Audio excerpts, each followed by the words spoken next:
Welcome to the Creepin' It Real Show, your one-stop shop for weird news, movie reviews, otherworldly, and paranormal shenanigans. We'll take a dive into what's going on in creepy pop culture. You can follow Creepin' It Real Show on Twitter at creepin_it. You can email us at creepinitrealshow@gmail.com. And you can also go to our website, creepinitshow.com. Welcome to the Creepin' It Real Show. I'm one of your hosts, Yardley, live and direct from Atlanta, Georgia. And you know what? I'm going to kick it over to Moni and see how she's doing right now with all of that fuckery that the earth is doing out there. Oh my gosh. So I never felt the first one. I was indisposed at the time, but the second one. Yeah, exactly. I was laying on my stomach on the couch, and I was laying where the couch, we just moved. And so the couch has been like pulled apart. It's a sectional. And so the joints are a little bit loose anyway. So I was laying with my stomach right over that spot. And as the earthquake, it was a 7.1. It was like a no shit earthquake. It felt like my couch and my body were going to be like pulled apart for a second. I was like, this is interesting. It's kind of like being on a boat. Everything kind of rolls. And then even after the shaking stops, everything's still vibrating. So it was pretty interesting. I don't mind it up until this one was longer. And when I say long, I mean, it was like 30 seconds, but when you're feeling something like that, you're like, okay, why is this still going on? Because you're waiting for it to get worse. That's the only thing that causes kind of anxiety, is like, is there going to be a moment where all of a sudden things get way worse and the house starts falling apart, But we're good. We're okay. We will rebuild. We're relatively far from the epicenter. So my in-laws got it a little bit worse, but we are all still here. I've heard there's some public libraries that need help getting books back on the shelf because there was a big earthquake like the day before on the 4th of July, actually. Knocked all the books down. Volunteers came in, put all the books back up. And then the next day, a bigger earthquake came and knocked all the books back down. So there you go. Well, we're glad that you're doing okay, because I think you there was a couple, right? Wasn't there a 6-point something right before? Yeah, 4th of July. So that was the one I didn't notice. And then on the 5th of July was the second one. So yeah, we've been rocking out here, I'll tell you what. Okay. Well, look, hopefully, it's over, and hopefully not too many people have caught the bad end of that. But I know it definitely has to suck when the ground beneath you is literally moving. You probably can't feel more helpless, Yeah, no. Yeah, the earth is pretty much undefeated. So, Christy. Yes. How are you doing up north? I'm great. A little burnt. Got a little sunburn, but otherwise doing really well. This is really weird. We've been off for a little while, and now Moni is getting settled in her new town and not driving 4 hours a day. Oh my God, though. We have had every thing that could possibly have happened go wrong with this move. I still don't have internet. I'm on a Wi-Fi hotspot from my phone right now. I don't have a washer and dryer. We flooded we flooded the new place. We had a huge check from my husband's former employer reverse itself after being in our account for 3 days. It's just been a shit show. Luckily, we love our neighborhood and we love the quality of life that we were anticipating we're going to have. But right now, oh my God, you guys. Moves are the worst, and especially when all the other things go wrong at the same time. So I can only imagine. So I'm excited to get back into the swing of things and hopefully get our schedules back on track now that we're all either we weren't feeling well, moving, crazy. So, so I'm excited to get this shit rolling again. Yeah, it'll all come back naturally. Well, let's go ahead and dive into some weird news. Christy, tell us about this Mississippi town. Hey, so anybody's passing through Pascagoula, I'm sorry if I butchered that, Mississippi. All the time.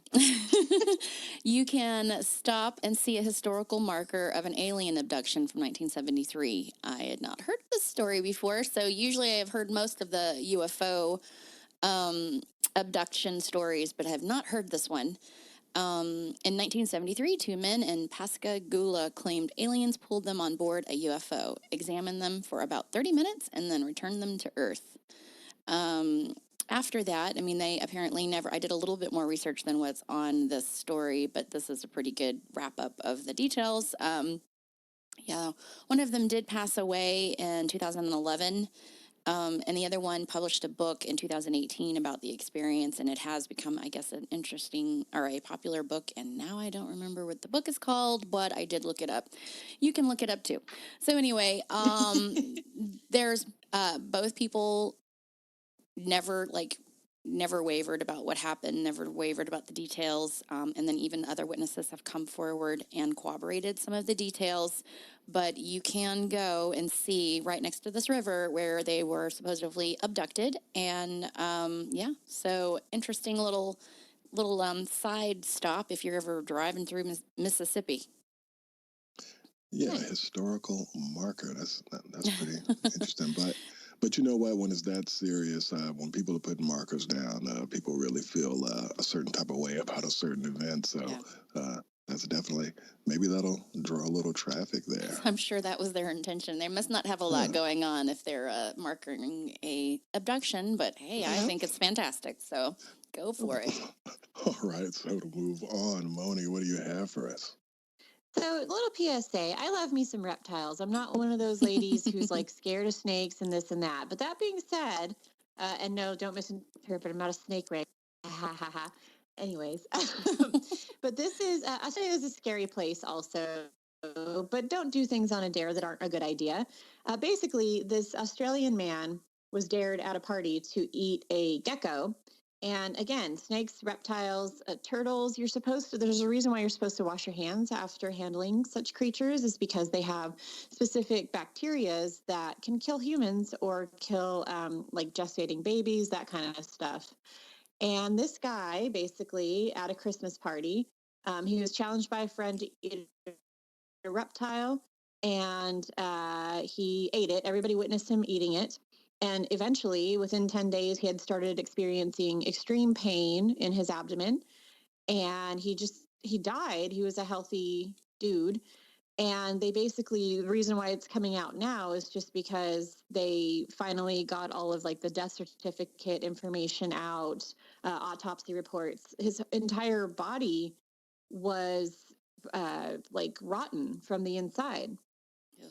And it's because of eating this gecko, which, also, what did the gecko ever do to you? This little dude didn't ask for this. I don't get So, I don't get yeah, anybody that would do that to a living thing. And regardless, I mean, it's no. sad. I see this, the pictures of him and his family, and I'm like, that sucks. They had 3 kids together, but come on.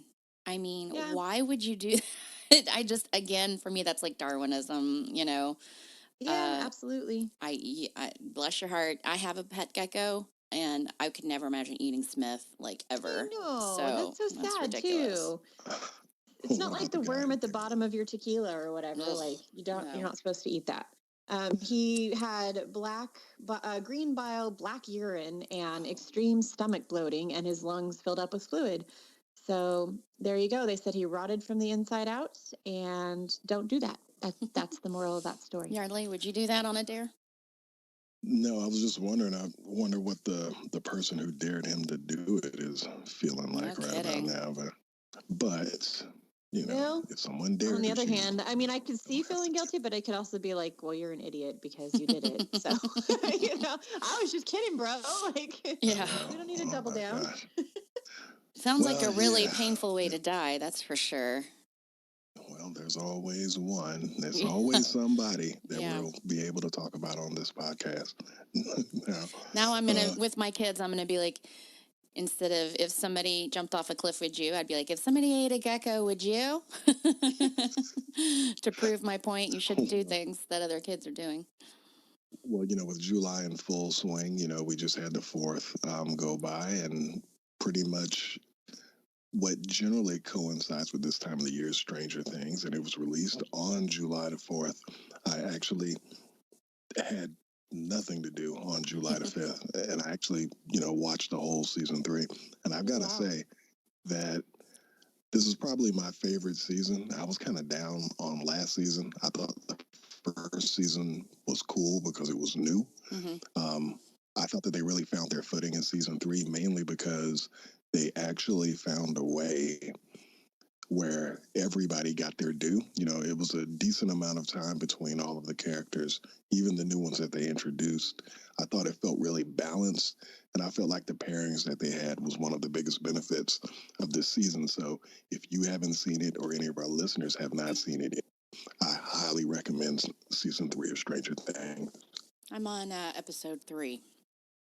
Or I finished I'm episode 3. dying. I want to watch all of it right now, and with no internet comes no TV for us. So I've been trying to entertain 2 small children without television. I definitely haven't been watching Stranger Things, and there's been some light spoilers on the internet, and I was like, this is what I get for not having TV or internet right now. But I'm so excited, so I'm glad to hear that you guys have good recommendations for it, because it makes me even more excited. Yeah.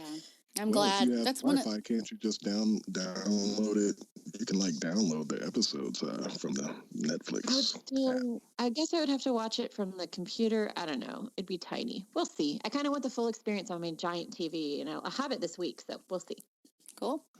True that. I'm glad that it's coming together, because a lot of these shows, especially things that are in a genre like that, either just crash and burn, after the first popular season. And to see it getting even better is fantastic. That makes me really happy.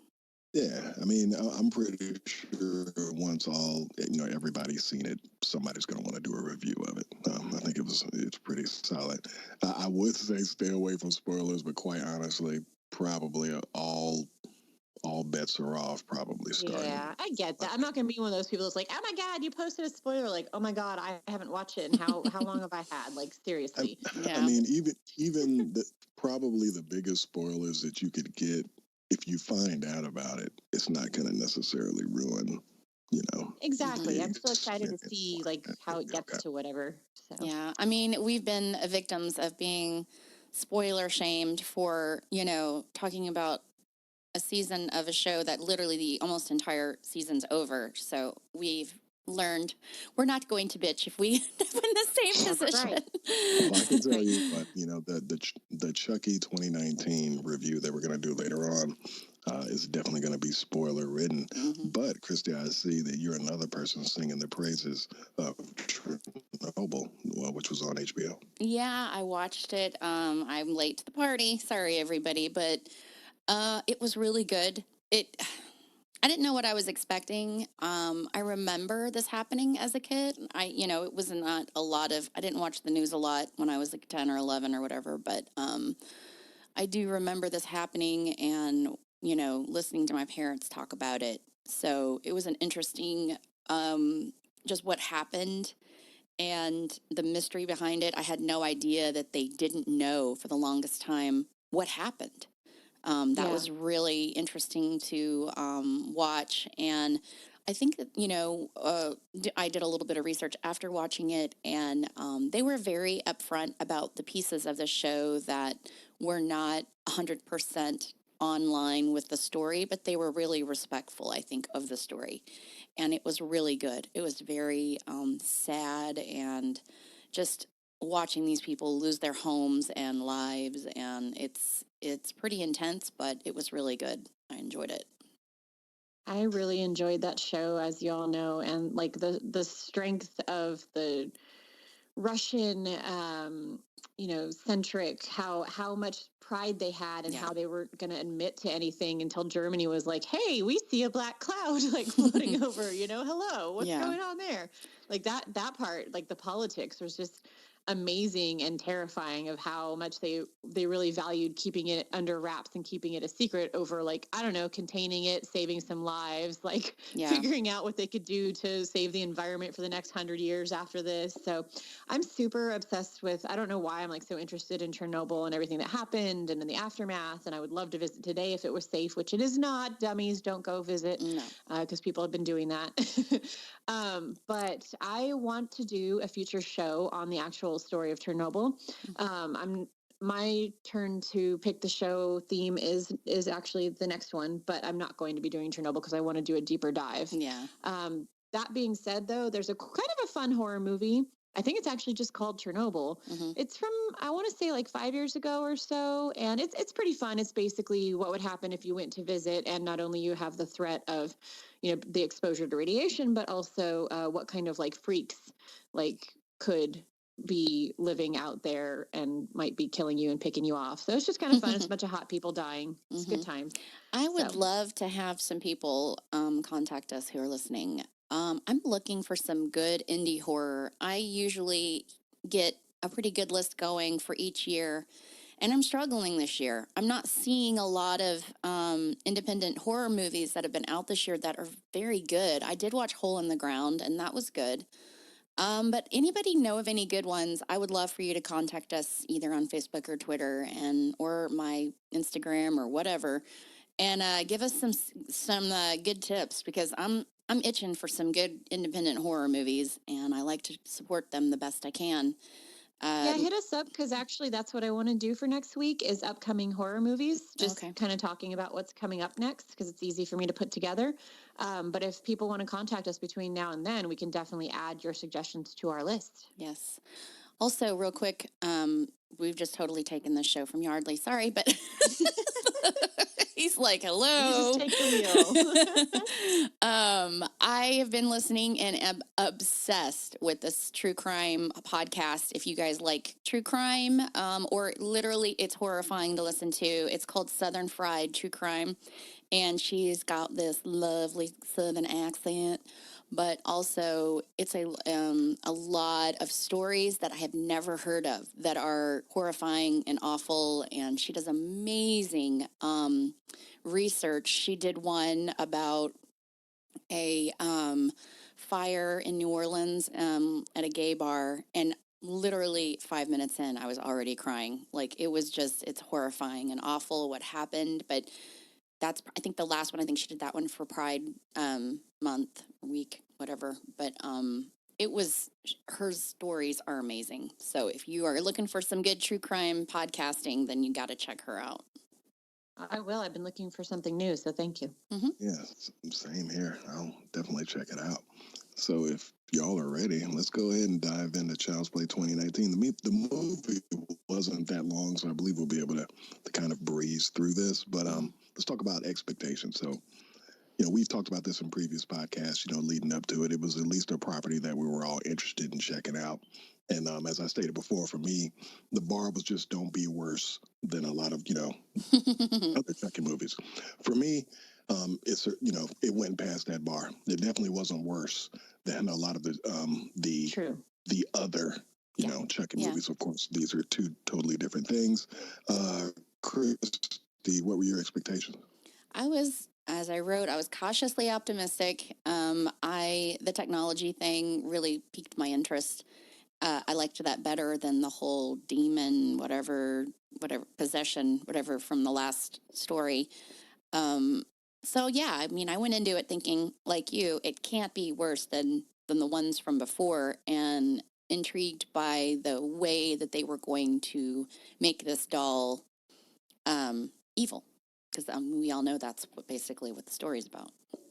Yeah. I'll chime in then. I think I actually really liked the premise of the original. I think the idea was pretty cool. I like demon possession. I like creepy dolls. But yeah, this movie couldn't have been worse than the actual execution of the original films. And Yardley's excitement was like palpable for this one. Yeah. So I was excited because he was excited. I liked his enthusiasm for it, and I was very intrigued by what they could do with the technology. It didn't bother me as much as I liked the old premise. It didn't bother me that they were changing it. That being said, I have lots of commentary for when we get into this. Okay, well, let's talk about the money that it brought in. Now, they never once do I believe that the people who made this movie and the people who are responsible for, its release dates, I knew that they knew going in that, of course, they weren't going to be able to compete with Toy Story 4. I don't even think that was even their purpose. They did use a lot of viral marketing, kind of picking fun at that matchup in the box office. I thought that was really fun to see all of those different posters. But the movie was made on a $10 million production budget. It made $26,848,000+ domestically. It made another $6,500,000 on the international markets. for a total of $33,348,000+ worldwide throughout July the 6th. So it made its money back, and it's turned a profit, which, at least for them, I think that was, hopefully the goal.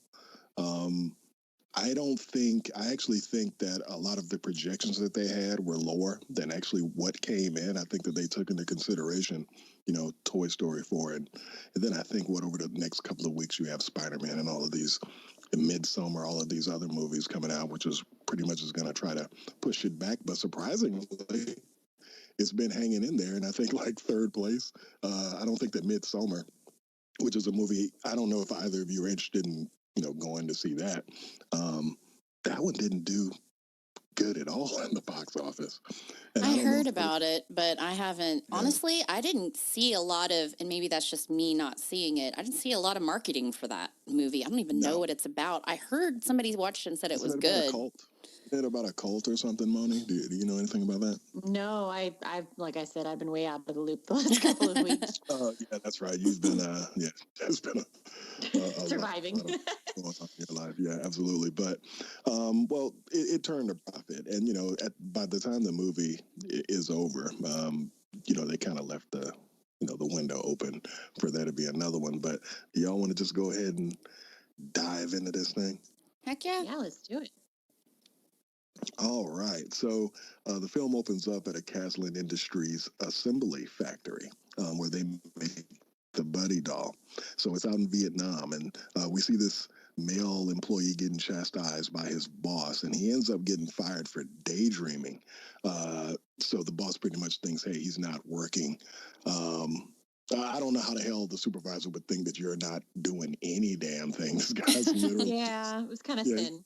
yeah, he's just kind of daydreaming. But he ends up getting fired. And the guy has the nerve to say, finish the doll that you're on and then you're fired. Now, first of all, I know both of you, y'all would have just dusted. Like, Bye. Yeah. I'm not going to finish this doll. No. But what ends up happening, the employee ends up using a computer at his workstation, and he basically tampers with the doll, and he disables all the safety features. And this particular Buddi doll is packaged alongside all the others in preparation for an international delivery. The way that it looked, it was kind of like a callback to the other ones, how they had all of those Buddi dolls together at the beginning of the movie. And he takes off all the safety features and ends up getting shipped off. And the employee ends up committing suicide by jumping out of the factory window and landing on the car below. So early on in the movie, but kind of like the first one, you had it was his name, Charles Lee Ray. Was that the name of? It was kind of the same thing. Like everything went down, and you kind of understood where it was going from the beginning. So how did you all feel about that? I feel like that was very thin. And obviously, there wasn't time, and we didn't need to get into the backstory of the employee, but you're going to commit suicide over the loss of a super shitty job. Like, I don't know. It was a little bit like they started fast as far as like this happening. And then the rest, a long part of the film leading up to the actual murdering gets really slow. And I just kind of, the pacing was off for me as well. And Chris, did you kind of feel like the guy falling out of the window? It kind of felt like the first kill that Chucky had in the first movie, where that woman, I think she was in their house. Got pushed out. And she ended up getting pushed out of the window. Maybe it was a callback to that. Could have been. Maybe. Could have been. Yeah.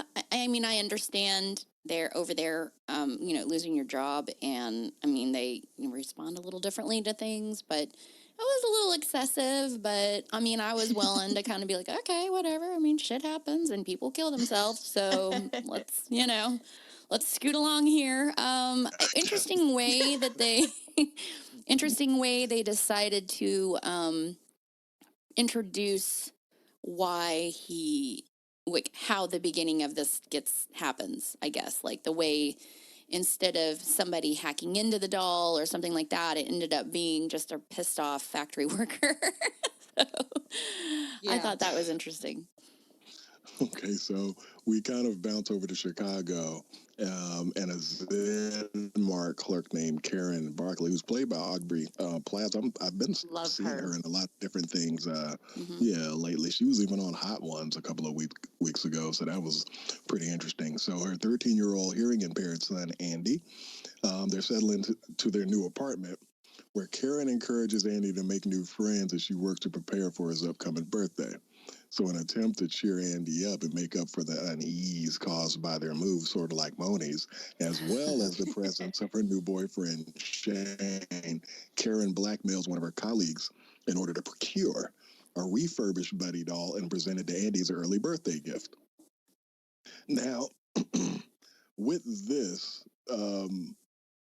yeah, I was thinking, I was like, well, Andy, of course, he's a lot older than the kid that was in the other version of Child's Play. Mhm. So I like the way they kind of played this up. I mean, she wanted him to make friends, but in a way, she got him the doll as kind of a joke. Hmm. You know what I mean? And so that kind of worked for me.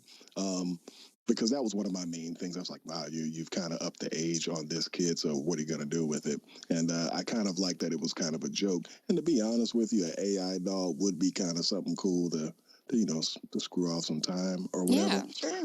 But would this I have wish I been the had type one right now, murderous or not, to keep my kids busy.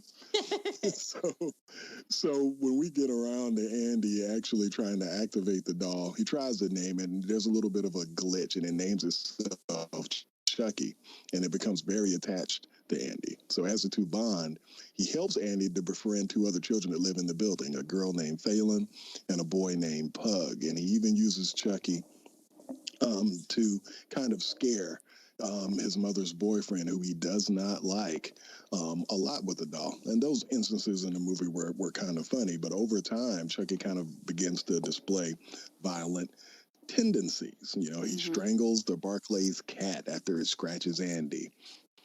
And as Andy and his friends watch the Texas Chainsaw Massacre, I think it was part 2, Hmm. Chucky starts to mimic the violence on the screen and ends up approaching the kids with a knife, and Andy ends up disarming him.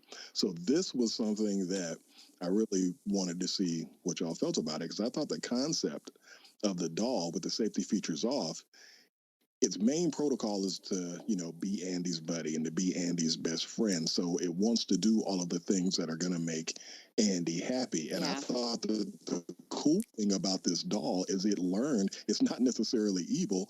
It actually sees the kids laughing at the violence on the television, and you can see the doll looking back and forth. So the doll is basically thinking, hey, the things that make Andy happy is a guy running around with a chainsaw, killing a bunch of people and removing its face. So for me, the concept did work, that the doll actually learned to be the way that it is based off of watching human behavior. I thought that was kind of cool. Agree. Yeah, so I thought the concept was cool. One thing though, I mean, I appreciated it, I guess, but it felt like, Yardley, you read that in like 2 minutes. It felt like this was maybe a half hour's worth of the runtime, which is only like a 90-minute film. And it felt like an hour. I literally looked at my phone and I was like, how long have I been watching this movie? Because I don't know if it's trying to get me to like feel sorry for the doll and like have empathy for it, but that thing is fug as fuck. And I'm here to see some stuff get stabbed. I'm here to see maybe some boobies if I'm lucky. Like, I'm not here to watch this doll like learn to have empathy and want to please his buddy and blah blah blah. Like, let's get to some killing. That was my take on this whole half hour that really should have been the 2-minute paragraph. They could have done it in like a montage. I tell you, like, you see the doll watching Texas Chainsaw, and then you see him get the knife, and they You disarm. had to have that, though. Yeah.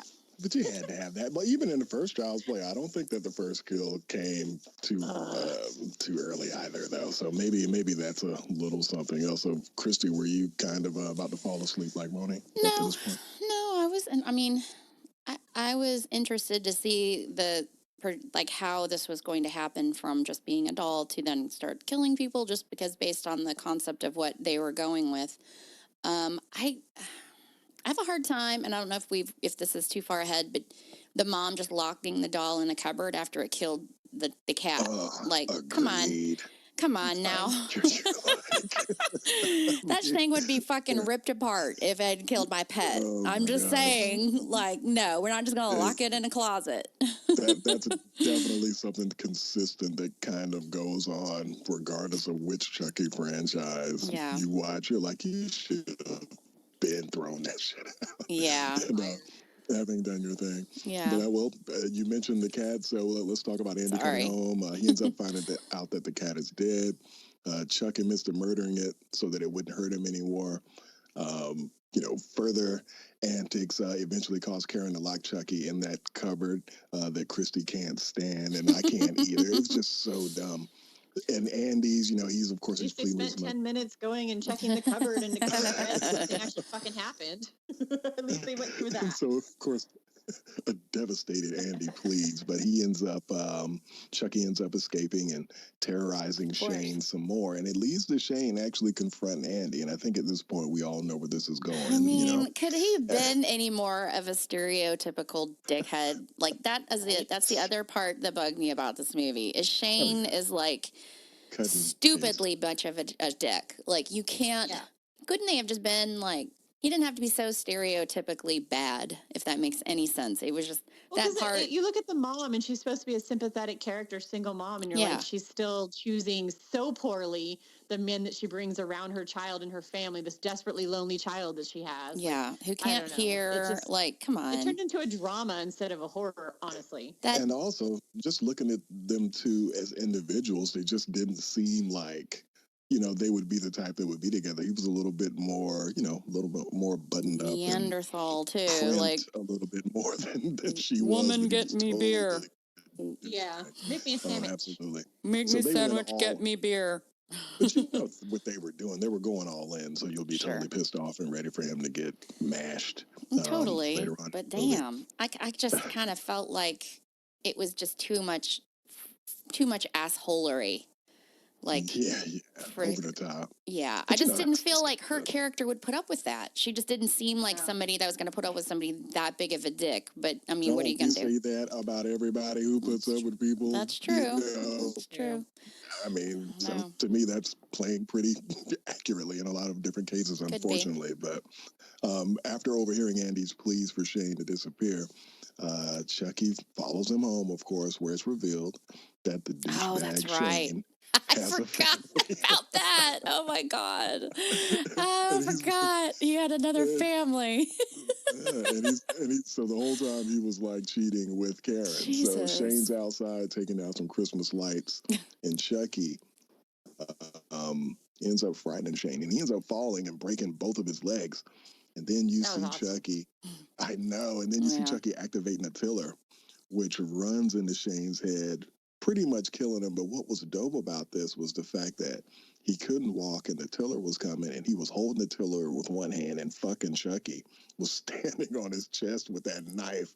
And that was pretty much our first awesome kill. Now, the one thing that only I will 45 minutes into an hour and a half film, y'all. Yeah, but you got to admit the third act was pretty out of control. And the kills, they spent the money on some great kills, because I don't know if I necessarily want to get chewed up, but I will say this: how was his face still intact after that? After the mower, the mower clearly cut it perfectly.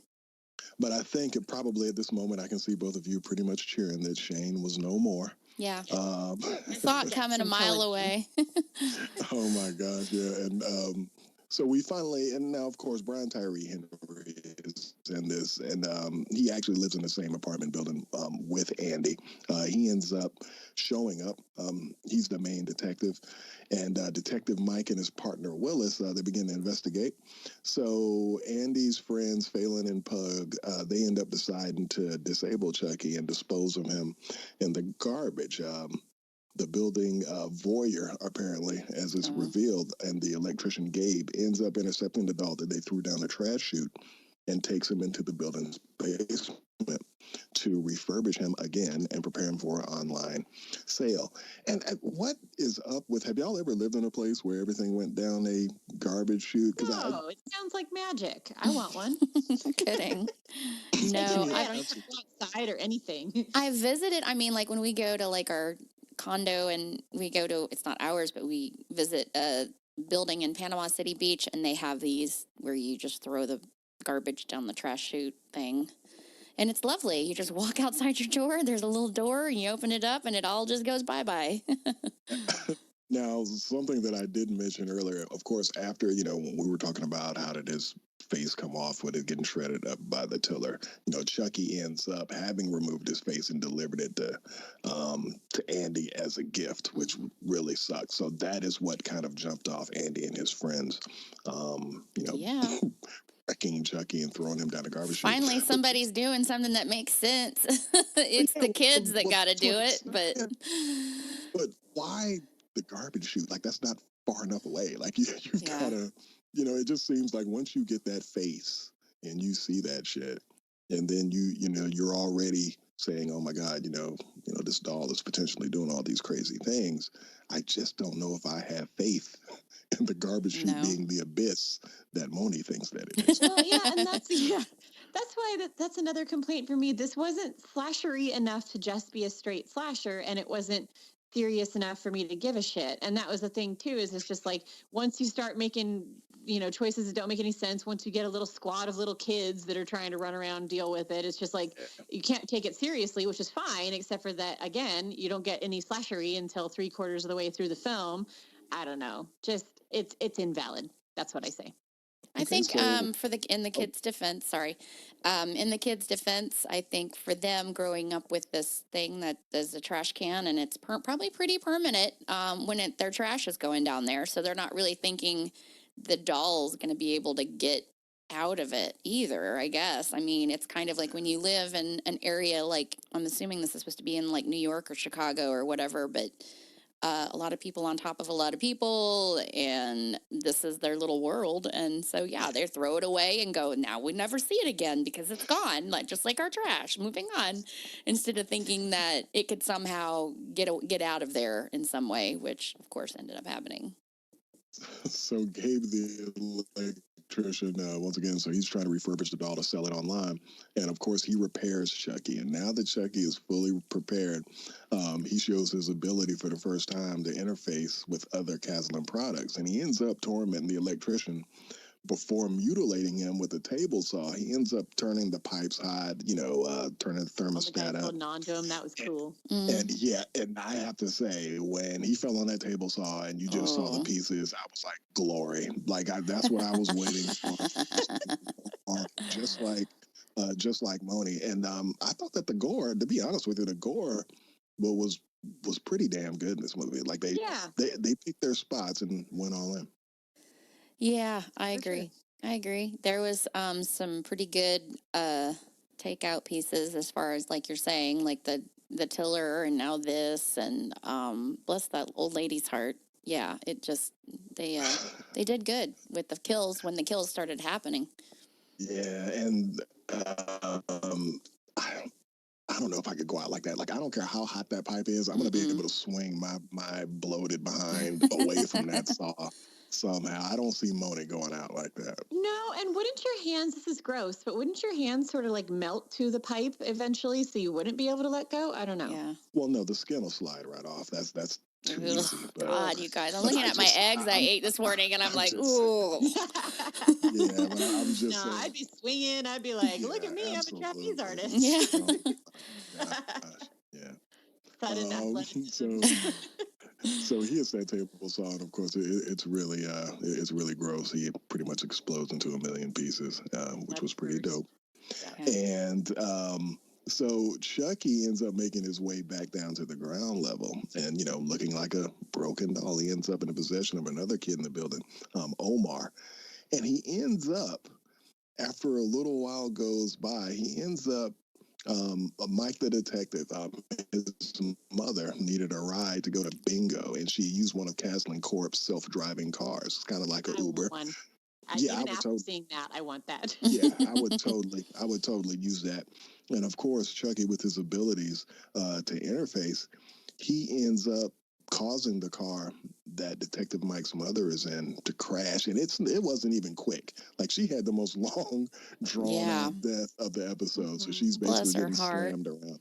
Oh my gosh, the nicest one, and all the people that die, and she ends up getting the worst of it. I mean, absolutely. And the fact that she was so banged up, and then of course Chucky shows up and stabs her in the chest. That was like the icing on the cake. But that really sucked. Doreen didn't deserve to go out like that. But Andy ends up failing to convince Karen that Chucky has become a murderer. And she ends up taking Andy along with her to work for the next shift in order to kind of keep him nearby and That keep went an so eye well on the last time he got in a fight while she had him at work, but Absolutely. Absolutely. So, Detective Mike, at this point, he's kind of putting all of the pieces together. One of the things that we didn't mention earlier was there was a sequence in the movie where um, Andy and his friends put the face of Shane on like a watermelon and wrapped it up, and they were trying to throw it away. But he ends up getting in a conversation with Doreen, and he ends up giving it to her as a gift, so to speak. He kind of convinces her that, hey, when my birthday comes around, we'll open this gift together. Of course, Oh, that's right. I forgot about that. Sorry. Andy didn't want her to kind of, of course, he didn't want her to open it up, and he definitely didn't want Detective Mike to see what was. which again made it on kind with of that. kitty comedic. I don't know, whatever. Like Yeah, not even black comedy, but just I thought silly. that was kind of okay though. That was just a kind of a funny, little situation that was going on. But Doreen, type of person, I mean, she was cool and she kind of went along with things that Andy told her because she's just. Yeah, that was cool. And so sadly, Doreen ends up dying, and Andy gets taken to work with his mom. And so Mike, he suspects that Andy is a killer, kind of based off of some things that resonated from that situation, and then his mom ending up dying. He ends up traveling to Zedmart himself to apprehend him, just as Chucky starts to take control of the store. So all types of havoc is going on. Employees and customers are assaulted and murdered by drones that Chucky has taken control of. Also, other toys that it hacked into. So he ends up triggering the building's lockdown sequence. So Detective Mike ends up getting wounded with all of that stuff going on, and Andy and his friends, they manage to reach an exit. So Andy ends up getting lured back in when Chucky reveals that he's holding Karen hostage and plans on killing her. So, of course, Andy, he totally mans up and he has to go save his mom, and he ends up freeing his mother and then ends up getting attacked by Chucky. And he ends up overpowering and defeating the doll, of course, with a lot of help from Detective Mike, because there is a shot where Chucky is kind of like flying at him. And isn't that when Detective Mike shoots him, right? Yeah. He like shoots the doll off of him. So the paramedics come in, they're tending to Karen and Mike and the other people who survived. And there was a moment a little bit earlier where when Detective Mike is wounded, you actually think that he was killed, and you kind of don't see him for a while until that sequence at the end. But Andy and his friends are doing what they should have done as kids a long time ago. They end up smashing Chucky to pieces in the alleyway, and in the aftermath of Chucky's killing spree, we see this commercial of Caslin Industries CEO Henry Caslin. He's kind of providing a disclaimer regarding Chucky's programming, and it shows a montage of more dolls being recalled and placed into storage. But of course, one of the ones that gets put into storage starts malfunctioning inside the box, and it's so funny. How they use the speed of, the PR. I think you probably know more about that stuff than I do. But the speed in which a company comes out, of course, they're going to disavow everything that happened, and you know that everything is safe. Lots of prayers. Yeah, absolutely. Because throughout the other thing that they were showing you was there was always a constant stream of different Buddi dolls that were coming out. You had the blonde hair one and the Buddi bear, which was scary looking as fuck. Oh, that Buddi bear. Hell no. What the hell? Bring that thing home. No, thank you. It was totally awful. But, let me ask you all this now, because we talk about, I mean, the movie, it had its fair share of comedic moments. And I have to be honest with you. I mean, one thing that I thought that they did a decent job of, but this is part of the reason why Moni was thinking, was saying that she felt like the story was dragging, was in this movie, I think that they took a lot more time at the beginning of the movie, kind of building up the relationship between Chucky and Andy. And for me, I just thought that worked just mainly because we kind of found out that basically the doll, its motivation and what it was doing, it was all revolved around the experiences that Andy was having. And since it's a robot, its interpretation of what would make him happy was what was so messed up. But I thought that the comedy, I thought there was a couple of times where something was said where you were like, it was kind of dry. But I thought overall the interaction between the doll and the look of the doll, it actually grew on me. And there was definitely a creepiness factor behind the doll. And I thought that Mark Hamill did a decent job. Do you have any beef with Mark Hamill as Chucky, Christy? Not at all. No, I thought he did great. I don't think Mark Hamill can do anything wrong, really, anyway, but I thought he did good. I thought the doll, I agree. I don't like dolls, just period. I don't know what doll, how they would have designed this doll to make it not creepy. So they definitely accentuated some pieces of like a doll's face to make it uber creepy, but regardless of what it would have ended up looking like, dolls creep me out. So it's kind of like, of course I'm creeped out. I don't like dolls. So I thought overall the doll ended up being scary. I was afraid of it. I didn't enjoy, I didn't from the very beginning. I would have been like, no thanks, you can have this back. But I don't think most kids would react that way. Now, Moni, did the red eyes sell you when Chucky was like going full asshole mode and the eyes turned red? And that didn't give you the feels in any kind of... lot like my toddler when she's going full asshole mode. But, here's the thing. I didn't mind them building the relationship between Andy and Chucky. And there were a lot of things I didn't mind. I just think it could have been accomplished. When you're looking at an hour-and-a-half movie, I feel like a lot of that could have been accomplished in about half the amount of time that they actually spent in this film. And where I think the opportunities were missed was that ending scene, or close to the ending scene, where they're actually in the store, basically locked in because the AI has gone crazy.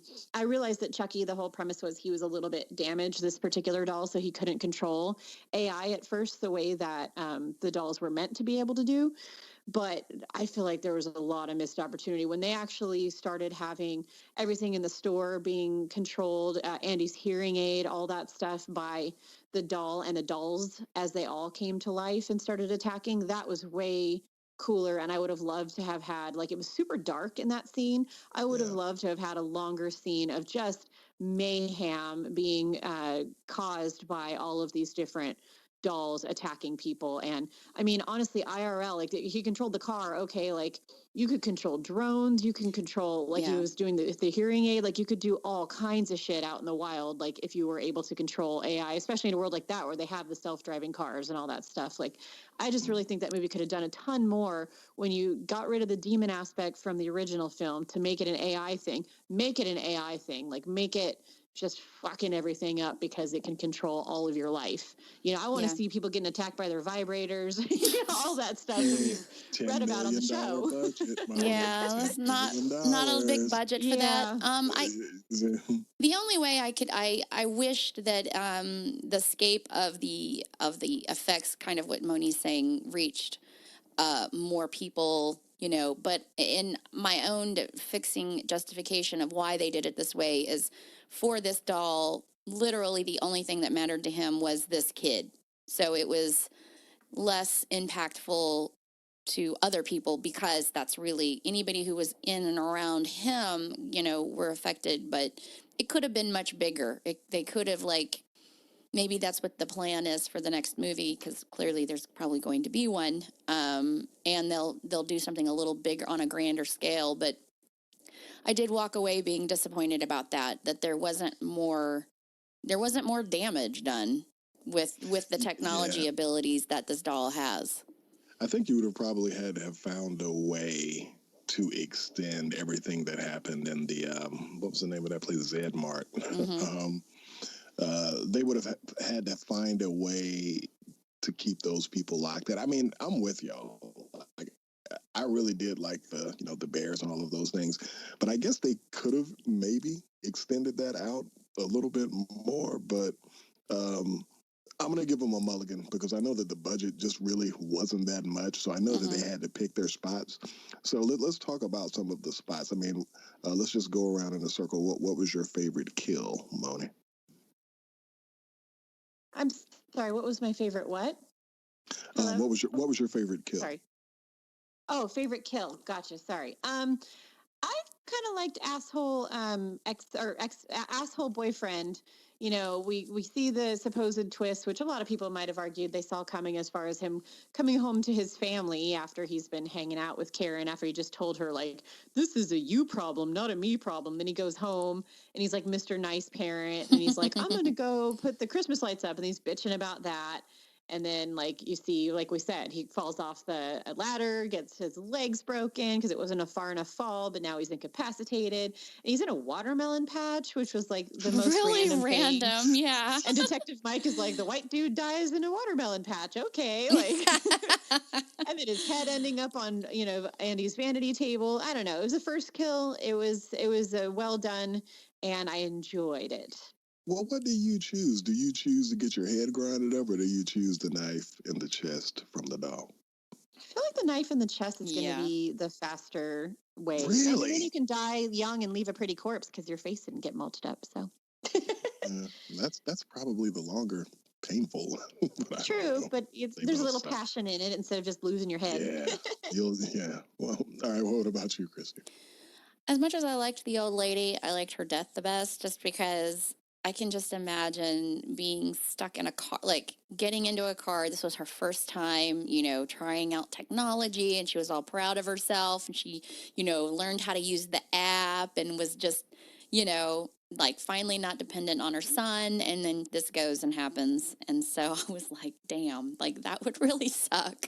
Kind of, isn't it ironic, don't you think, type of situation. And it, for some reason, I mean, I think those kills affect me more because they're, you know, it's a good person and you don't want them to die. So that one definitely stood out to me.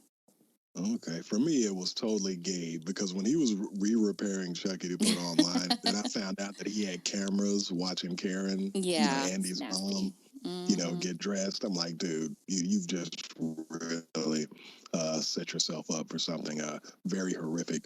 But I have to say that is my favorite. The fact that he was I guess haphazardly trying to hold on to that pipe. For me, a buzzsaw under the ass, like under your spine. Oh, God. You know what I mean? I just don't see how you can't, fling yourself out of the way of that. But I was really happy because I was like, this guy was a real douchebag, because who knows how many people who he's got cameras, you know what I'm saying, in their house. But that was my favorite one, because just seeing those pieces of arm and stuff kind of slide off of that saw, I thought that it was pretty cool, and it kind of set the tone for some of the violence that we would get a little bit later on in the movie. So, all in all, on a scale of 1 to 5, or what would do? Were we doing 1 to 10 before, right? Where would you rank it, Moni? 1 to 10, I would say probably like a 6. It was better than the originals.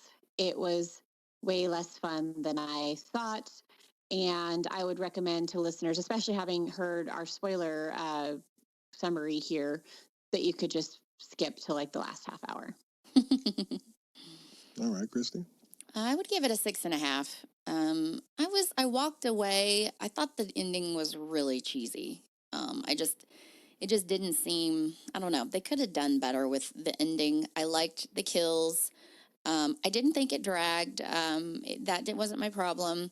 There's just nothing I hate worse than an ending that kind of puts a downer on the whole movie. Like, gotta end strong, even if sometimes the middle isn't that great. As long as there's a good ending, you kind of forget the other pieces. But when you walk away with a cheesy, kind of disappointing ending, then it's like, oh. And it didn't really, like, I was into it until the ending. It just kind of got ridiculous at the end, and I wasn't a fan of it. But I give it a 6.5. I like it better than the originals, all of them. And I hope that moving forward they'll put a little bit more coverage on the dolls, as far as their effect zone, and it not just be, the typical dickheads. It was just every person except for the lady were just such stereotypical assholes, and of course it doesn't give you like this investment in them. So they're going to die. You can tell from the beginning they're going to die because of who they are, and that's how the movie was setting them up. Yeah, so, I mean, I guess for the most part, I mean, y'all know this was my jam. I was looking forward to it. I'm going to give it a 7, but as we had said before, anything above a 6 for a horror movie is a passing grade. So it seems like the movie was pretty much a pass. It's definitely something that I would that I'm going to cop when it comes on digital. But I will say this, since I brought up digital, anybody who doesn't have Hereditary, it is on iTunes for $5. For like until like I don't know, probably I would try to get it within the week, but I bought it last night, so it's $5. And I watched a movie called The Golem on Netflix. Have y'all seen that? I saw the ad.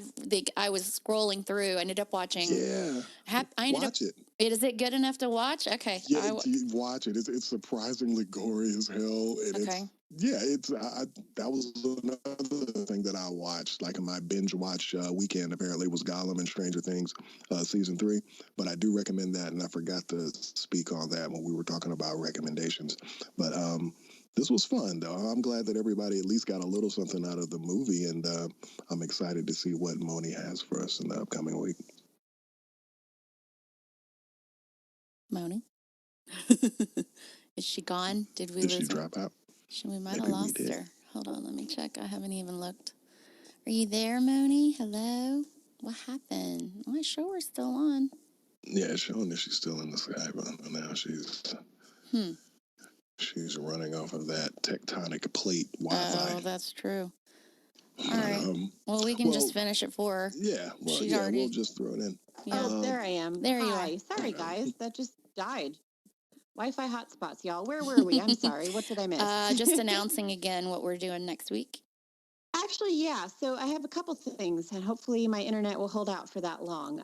So next week we will just be doing, I say just, but it'll be exciting, a list of upcoming horror films and our varying levels of excitement about each one, and if we've seen or heard anything. But I will try to put some of the trailers and stuff if our co-hosts have time to watch those as well, so we can talk about our feelings about those. I did get a chance for the Chucky movie. I did see the It trailer, the Chastain one that we've already seen on the big screen, and holy crap, though, on the big screen it was even that much more fun to watch. And that's actually coming out in September, which will be a big anniversary for us, because that marks 2 years doing this podcast. Is that true already? It's 2 years. Yeah, because our first episode was It Chapter 1, our very first debut episode. So I definitely think we're going to have to cover the second one for the show. Absolutely. Definitely. I do want to drop an exclusive shameless plug, and you guys are going to be the first to hear it. The information is coming out. Literally, it's dropping California time right now. I will be at San Diego Comic-Con again this year, and in between working, I do have 3 panels. I will be attending as many exclusive horror things that I can so that I can report back for y'all. But I do have one thing coming up that is not horror related, but is definitely geek and comic related. And y'all know we love our geekery. We did our last Endgame review, which was not horror related. I will be hosting an event on Sunday, July 21st, so in about 2 weeks from today, at San Diego Comic-Con, the Marriott Marquis for badge holders. So please come see me if you are going to be at Comic-Con. It is from 2 to 4 p.m. It's called Coffee, Comics, and Conversation. And it is an opportunity for badge holders for Comic-Con, so anybody really, to come into a room and get some free coffee, which is being provided and sponsored by Boom, the publishing studio for comics. But you will be able to talk to some famous creators in the comic book space. You will be able to meet some retailers and get their perspectives, and some publishers. And it's going to be really a calm from the storm. Comic-Con in San Diego is a go, go, go. You're running from a signing to a screening to a panel to everything in between. And this will be a very nice opportunity to actually sit down with other fans and talk about all things comics and pop culture. And it will be a lot of fun. And also, you're not going to get free coffee anywhere else in the convention. So join us 2 to 4 p.m. Sunday, July 21st. This information is just coming out now, so you guys are the first to hear it. And I'll tell you, I've actually had an opportunity to meet a handful of fans that I didn't know from my real life. And it's really neat to be talking to somebody, and then all of a sudden they're like, also, I listened to your podcast. And it's just a weird moment. So please introduce yourself and tell us what you like and don't like about the show. Awesome. Hey, that's what's up. Christy, is there anything that you want to drop on us before we wrap this puppy up? I don't think so. I did watch Happy Death Day to You. Oh, that's cute, huh? It was different, and I at first was kind of like, what I thought that they were going to do at the beginning. I was like, oh, they're just basically repeating it with a different dude, but that's not how it turned out. It was actually pretty interesting and good, so I did enjoy What is it. that on? It's Is that on HBO or something? I watched it on Amazon, or no, I'm sorry, I watched it on iTunes Movie. You can rent it for like $4 on Amazon Prime or iTunes. And for me, whenever I rent movies like that, first of all, I always check all the ratings and reviews to make sure it's worth it, and I always justify it by going, I could be at the movies right now dropping like $50, so sure, I'll do 4. And I just really, no, regardless, I think we all agree when we're looking at horror, we kind of check the ratings, and like you said, Yardley, I usually am willing to spend a little money renting something if it's a 5.5 and up, because we got to support these people the best we can. We're in a great time where we can see movies. They don't have to be in the movie theater, and we can see all these different talents bring things to the table. So this is a bigger known, of course. They're the ones that did Insidious and another one, and I can't think of the name of it, but Blumhouse, I think, didn't they do Truth or Dare? But anyway, but still, Yeah, they did. I love this. I loved the concept at the first one, and it got even interesting and weirder at the second. It's recommended, and all these movies that we're recommending, it would be great if if y'all spent time to throw some support their way. I think it's really important. Other thing I would like to ask is, this is going to be a really glitchy episode, and I apologize. So maybe not based on this episode, but we would love it if you would go and review our show on iTunes. It makes a difference to us as far as our show in iTunes and also in Podbean and Stitcher and all the other, whatever app you're using to listen to it. It does make a difference to our show. So we would very much appreciate it if you went in and at least give us somewhat kind review. So that's about all I got. All right. Well, you know what? It was kind of fun getting back in the swing of things, and I know that we'll kind of settle in going forward. But, life can be life, and we have to kind of revolve around that. And with all that being said, keep it real. Thanks. All your projects always be denying. You're the dummy that don't believe in science. All your projects always be denying. And I got thrown on half my words. I've got thrown on half my words.